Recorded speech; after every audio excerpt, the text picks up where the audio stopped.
everyone, welcome back to my channel. I'm Tiffany Benson, one part of Team Benson, and today I'm going to show you guys the coolest plant in my garden for Medicinal Friday.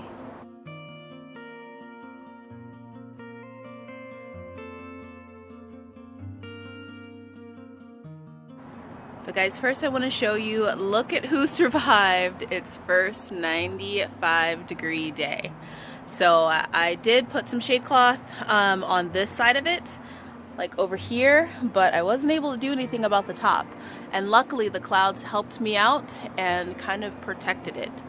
But everything down here, you see the broccoli still looking good. I did go ahead and plant the loofah, which something ate one of its leaves. And the peppers are good. The squash are doing amazing. And the beans are doing really good too. So far the garden is really just surviving, and I think it's gonna be fine.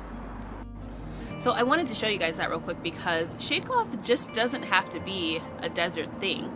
I see a lot of people in the groups that I'm like a part of during the summer, just in regular states that aren't getting like 120, but they're suffering with some of their plants, and they're like, oh my god, I don't know, like the sun, it's just at like 95, maybe 100 degrees, and their plants are just wilting and dying, and they're like, well, there goes the season. And I always think to myself, why don't they just put up a little bit of shade cloth, because that would really stop all of that. Because I'm able to grow a lot of things here when it is really hot, and as you can see, everything's just fine because the shade cloth kind of reduces everything by like, I'd say probably about like another 10-15 degrees.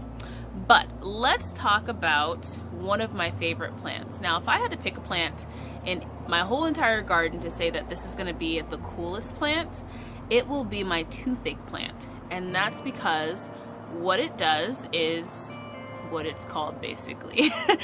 It relieves any type of toothache pain. I'm going to show it to you guys. So this is it, guys, and this also started budding as soon as it started to get warmer, so it's something that not only can you grow in the desert, but it's also not too upset about the heat, which is amazing. So this toothache plant has the power in its flowers and in its leaves to halt a toothache in its track. So the toothache plant has an active ingredient called spitinol, and what that does is it basically creates a numbing sensation in your mouth. So you can put it in your mouth and kind of chew it, like wherever your toothache pain is, or kind of hold it in that area, and it will automatically numb your mouth. And don't swallow it unless you want your throat to be numb too as well, but it works like crazy. Like your lips get a little bit tingly and your entire mouth goes numb, and then also it helps you to salivate too as well. So you'll start to salivate, like almost like you're drooling. So for people that have dry mouth or have problems swallowing things, this also can help them too as well. I know my mom went through cancer in her nasal pharynx, and part of the side effect of which she's fine now, she's been cancer-free for 22 years, but part of the side effect from all the radiation and chemotherapy that she's had is that her mouth is completely dry. Like it's hard for her to produce saliva. Well, this plant instantly helps you produce saliva in your mouth. So for people that have dry mouth, for people that are suffering with toothache pains, or even like right before you get ready to have like a tooth surgery or something, and you know how they numb the area that they get ready to put the Novocaine into, well, this could be one less chemical going into your body because this is something all natural. So I'm gonna pick all the flowers because this little guy, the more you pick, the more it grows, and I want to have a little jar of toothache pain killers. So guys, the nice part is that you can just pick off all the little flowers and continue to harvest them as they grow. And then eventually, once the plant is kind of petering out, then I'm going to come in and I'm going to take all of the leaves too as well. But for right now, I'm just going to take as many flowers as I can.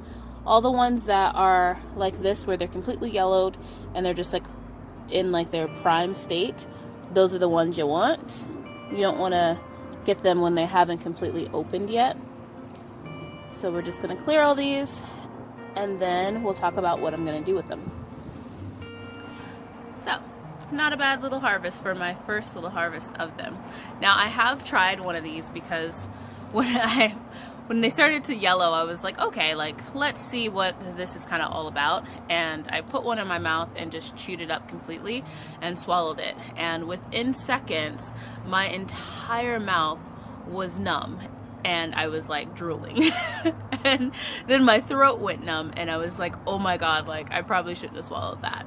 So just one little bud, you really don't need like a whole lot. Like you just need a little bit and it goes a long way. So one of the things that I'm going to do with this is I'm going to dry them and then I'm going to grind them up and make like a powder. So then that way, if we ever have any toothache pains or anything like that, then I'm just going to mix it with a little bit of oil and then rub it on whatever the spot is that we're having the pain in. Now, another great use for the toothache plant is if you have little kids that are playing in dirt where there's cats or anything like that, ringworm is another great use for it. So grinding it up into that powder, like drying it, grinding it up into that powder and then applying it with like some topical cream or just with like any type of like, I'd probably say like an oil, like a coconut oil or something like that to the ringworm can also help dry it out and it can alleviate a lot of the pain and itchiness that comes with it. So that's another good use for the toothache plant too as well. Now this is a plant that is growing amazingly in Arizona. I've seen some people that have huge big bushy ones. Mine is still a baby, so we'll see how big it gets and we'll be able to track it over the summer and see how it does over the summer because this is my first time growing it. But I think this is going to be something that I'm always going to have in my garden because you never know when you're going to have a toothache, and when you have a toothache it literally is like the end of the world when your tooth starts hurting. So having something that can instantly kind of just numb that pain so that you can at least think and try and get yourself to a dentist and get your tooth pulled or whatever could really be a lifesaver when you're in an incredible amount of pain. So I suggest you guys grow this. It's also called the lemon drop, are the, I can't say the full name, I'll put it right here down below, but it's like Spantinalis is what I think it's called. I'll put it down below just in case I'm saying it wrong. So if you guys are looking for it, you can find it underneath toothache pain, Spantinalis, or lemon drop. And I know Baker Creek has it, and I got this little start from the AZ Worm Farm. I'm not sure if they'll have more in stock, but I know you can get seeds from Baker Creek. So I hope that this helps. I hope it gives you guys something else to add to your medicine cabinet so that you're prepared to handle any type of medical emergencies for yourself and your family. So until next time, grow yourselves a garden because even a small space can provide you with tons of food. Bye guys.